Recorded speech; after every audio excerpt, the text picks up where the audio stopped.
my YouTube channel. So we're not broadcasting, there's no broadcast signal here. So, where are we going? There we go. And also, the camera can't see you, so. Yeah, we've so done you're a aware site check, it's so there, but- nobody is online. Ted, good to see you again. I'd like to tell you just a little bit about SCORE. SCORE is a resource partner of the Small Business Administration. We are your tax dollars at work, and what we are is a volunteer group of people who have either been executives or in business themselves and have certain expertise in business to bring to the community. So that's why we're here. Mickey has an awesome background. She'll get up in a little while and tell you who she is and what she's done. I will. So, yeah, I'm sorry, I don't know. Surprise! So what we do is when we are given an opportunity to come in and help other entrepreneurs or even emerging entrepreneurs get started off on the right foot, this is what we do. When I first started my business way back in the 70s, I called SCORE. I didn't have a clue how to run a business. They actually came out to my office and the man said, okay, well, put your paper here, put this form here, don't forget to mail this at the end of the year, just step by step by step on how to build my business. And right now I'm semi-retired, so technically I'm still in business, the same business that SCORE helped me start. So whatever we can do to help you guys get started on the right foot, this is what we do. Power in the Workplace Ministries is a community-centric training organization. We specialize in business ethics and workplace integrity training. So that's how the combination, then I just happened to be the chair of SCORE, so it was just a natural fit. Oh, BKB, I'm gonna have a problem with this. You can use the keyboard if you want, otherwise that's really just a mouse, so Okay. keep it as you would with a normal mouse. Okay, I'm gonna try to remember everything she said. Y'all notice the gray hair? Okay, business idea, assessment, and viability. And I know that's not a real jazzy sounding kind of a title, but I needed you to understand what we're gonna be talking about today. As a SCORE mentor, one of the biggest red flags that I encounter all the time, and I've been a SCORE mentor for over 20 years. What I've found is that when somebody looks at me and says, nobody's ever done this, there is nothing on the market like it, my first thought is, there's probably a reason for that.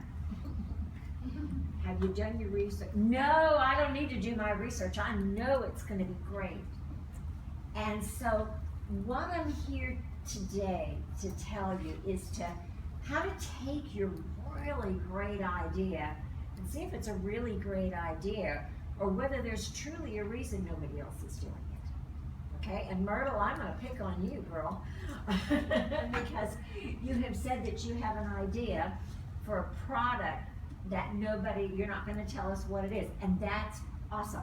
Always, always keep it under wraps until you can't keep it under wraps anymore. So, but a lot of what I'm going to do is going to really benefit you today. And then the other thing I wanted to point out is there Rob in the back? Yes. I don't know if you all were really paying attention to when people were talking about their businesses. But I want to tell you, it is blatantly obvious that Rob not only attended the BizLaunch classes, but paid attention during those classes and then went and did his homework. Because when he stood up, he gave what we call the 30-second elevator speech. It was clear, it was articulate. I don't have any doubt in my mind what this young man does for a living. I don't have any doubt in my mind who his market is. I don't have any doubt in my mind what his product is and how he approaches it. And we're going to talk about, talk about homework, Erica. one of the things we're gonna do today is help you develop a 30-second elevator speech very similar to what Rob did. All right? Okay, what did you say I could use this? This is what we're gonna do. We're gonna take a real good look at your business idea. A lot of times people think they've got this just awesome thing that they wanna do. But when you really start looking at it and pulling it apart and then trying to put it back together, you have to say, this may not work. As a SCORE mentor, one of the most important things I can do for you is to tell you whether or not I think you're really gonna succeed. Now, does that make me a naysayer? No, it makes me a realist. So that's what we're here to do. And if it's a good idea, can you really build a business around it? I have people who have just got the most incredible talent, but it's not something you can build a business around. How many of you watch Shark Tank? Good. You all so need to be watching Shark Tank. And the other program you need to be watching, I don't even know what they call it. It's the one that's after the tank, I think it's the name of it, that actually goes into much more detail when it comes to the operations of an organization. So those are really good programs. We're gonna discuss whether or not your idea is really gonna work. Does it have the mechanics to be successful? We're going to talk about focus groups and research. One of the things when I was pulling this together and when I saw the curriculum that Erica put, I thought, oh, I'm going to teach them to do that, and I'm going to teach them to do that. So this is that 50,000 foot level, and we're going to touch on so many of the things of the programs that are coming up in your future for BizLaunch. So this will give you kind of just a little bit of an entree into every single section of it. We're going to talk about financing. No matter what they tell you, you do have to have some money. The old started off on a shoestring, you know, it's still possible, but those kinds of deals are not quite as prevalent in my experience as they used to be, you know, 20 or 30 years ago. And then we're going to talk about your market and your industry assessment. There are things that you absolutely have to look at before you can make a go or no-go decision on your business. Now, the other thing is, this is interactive. If you have a question, I would like you just to raise your hand and let me call on you to ask that question. I'll try to get through my train of thought, because if you raise your hand and start talking to me, then the train of thought is just completely gone. It's still the gray hair. And so what I'd like to do is encourage you to ask your question. If you walk out of this room and your particular questions didn't get answered, then I haven't done my job. I'm here for you. And I'm here for you because you've got something special. And so let us help you. And then when Nikki comes up in a little while, we're going to have kind of a very short panel discussion, just the two of us, but we're here to give you whatever answers you need. Okay? Questions? No?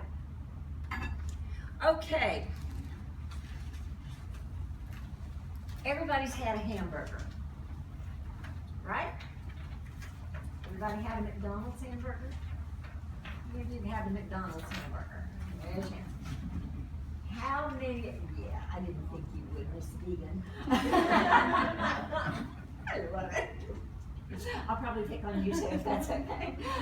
What we need to do though is say to ourselves, I can build a better hamburger than McDonald's, right? Can anybody in here make a better hamburger than McDonald's? Oh, heck yeah! Virtually all of us in this room can get some fresh chopped meat from Publix, go to a barbecue grill and grill that sucker up, and it'll be wonderful. That's not the issue when you start a business.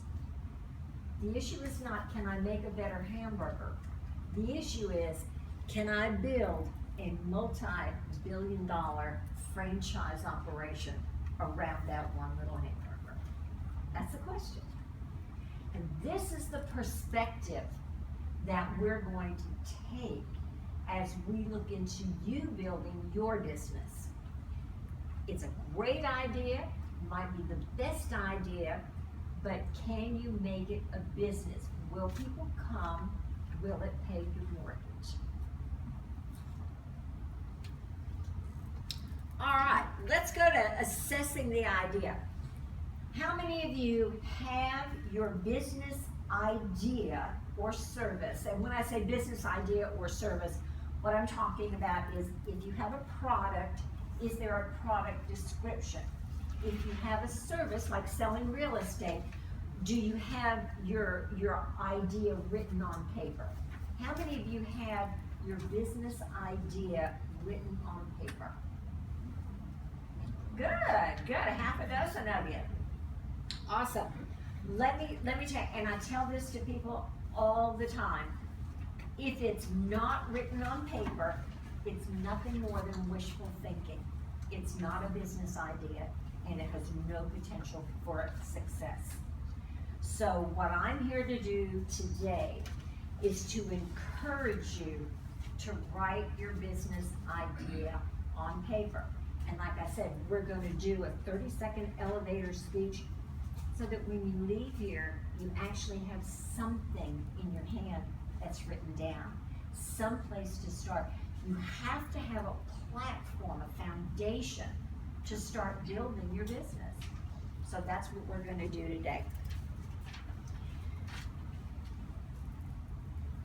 The idea for the business is broken into two pieces.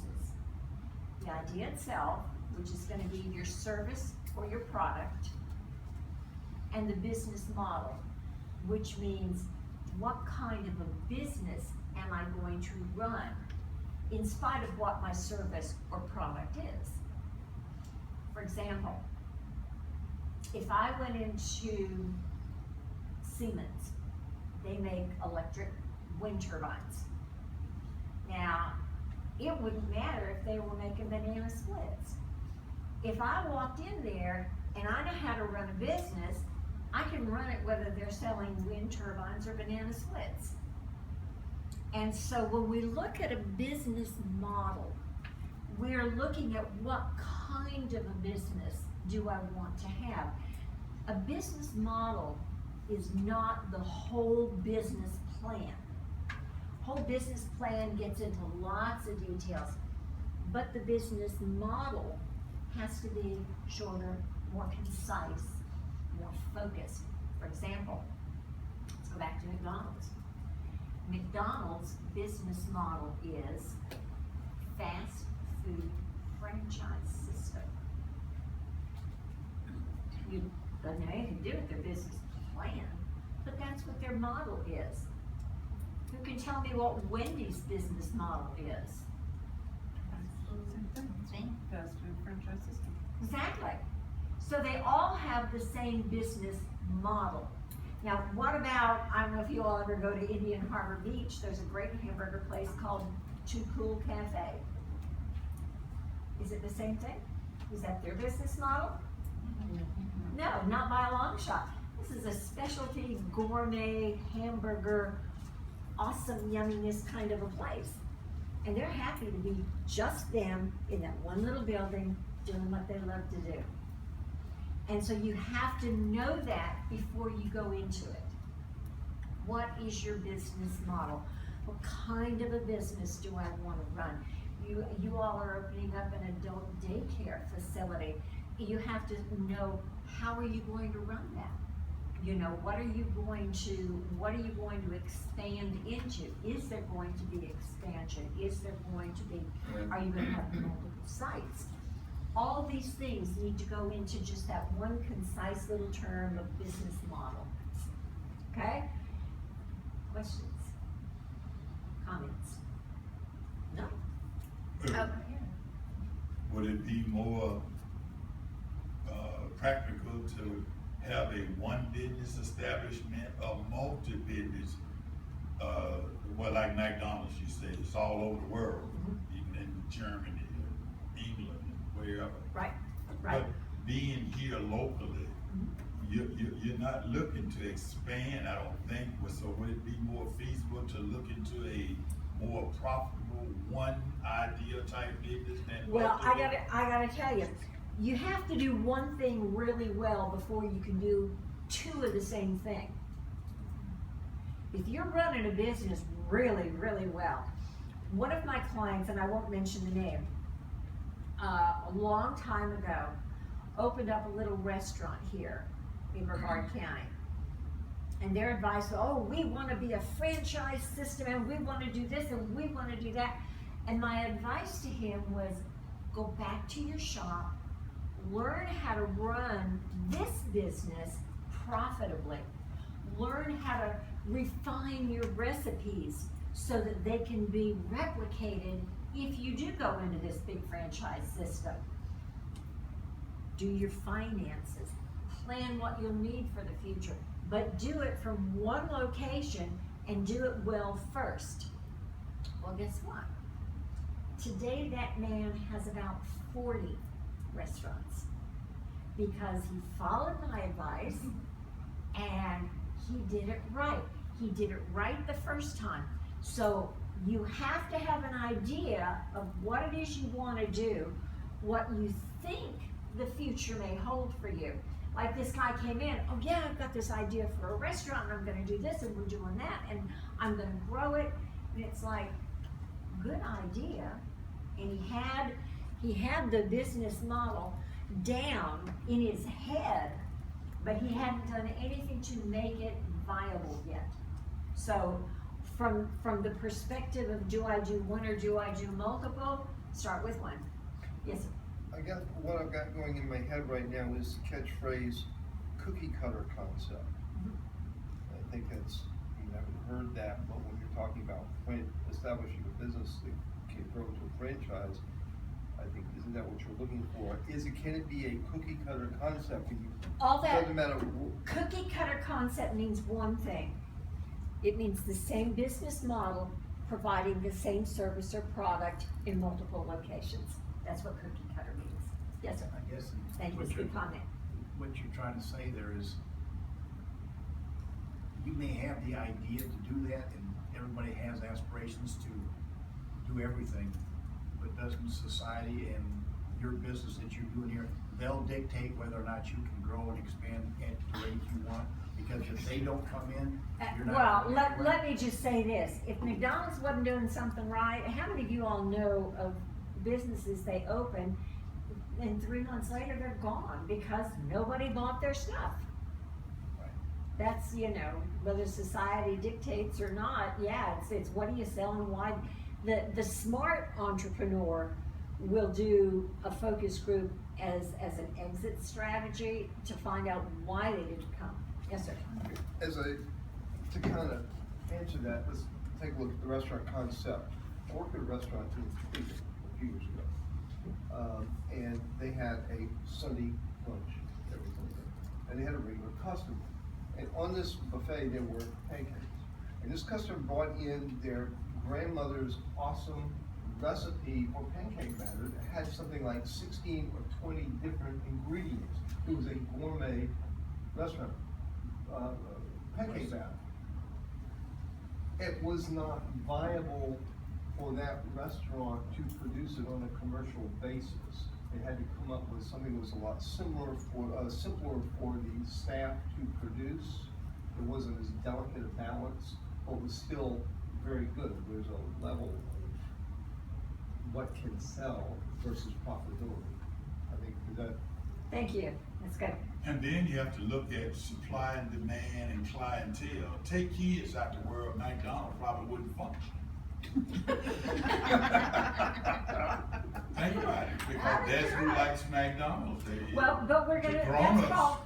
that's called market research Yeah, so and you industry have to research. know. We're gonna get to that. Just like Wawa just came into the area, whatever you wanna call it, you put 2 in Brevard County overnight. So evidently they have done their homework. Oh, absolutely. To know that 2 is gonna be able to function within this area. Did you know that Wendy's will not put a franchise in a town that doesn't have a McDonald's? You were a child. Just saying. So what I'd like you to do is think about some of these things. The business, the product and service is only one part of what you want to do. Building a business model is the second part of what you have to identify. Now let's go on. Have you had others read and comment what it is you're trying to do? Myrtle, I know you've got a top secret kind of a thing, and it should be top secret, but only for a while, because you're gonna have to get some serious, reliable, realistic feedback for it. Because I have seen people who swore me to secrecy. You can't tell anybody, I've been working on this for 10 years and I'm ready to let it go, and I look at this and you haven't told anybody about this, have you? You haven't talked to anybody about this invention, have you? And they're like, no. It's like, I know, because this technology was obsolete 5 years ago. You can't build it. Listen, one of my favorite industry stories. Remember the guy who had the ice tray? Remember those old metal ice trays, and you pull up the handle, it breaks the ice, and you dump it out? Okay. This guy could run a business on these very, very successful ice cube trays. But when the industry created plastic twist and pop ice cube trays, this guy was out of business. Where is your technology in today's world? Not when you started thinking about it 5 years ago. So you have to understand that this is critical for you to do your research, and we're gonna talk a lot more about research. Yes, ma'am? I was gonna add, I guess that's why it's important to, like, if he would have done his own homework as to how the world was going, he would have been the inventor of the plastic one. To kind of, Probably. yeah, he would say, well, Probably. you know, there's another way for Yeah, me to make but, this go. yeah, but again, it depends on what you do, and you just gotta stay, if you're gonna be in business, you have to stay on top of the industry. That's what I'm Yes, sir. Now, I've heard a concept, have heard it very often,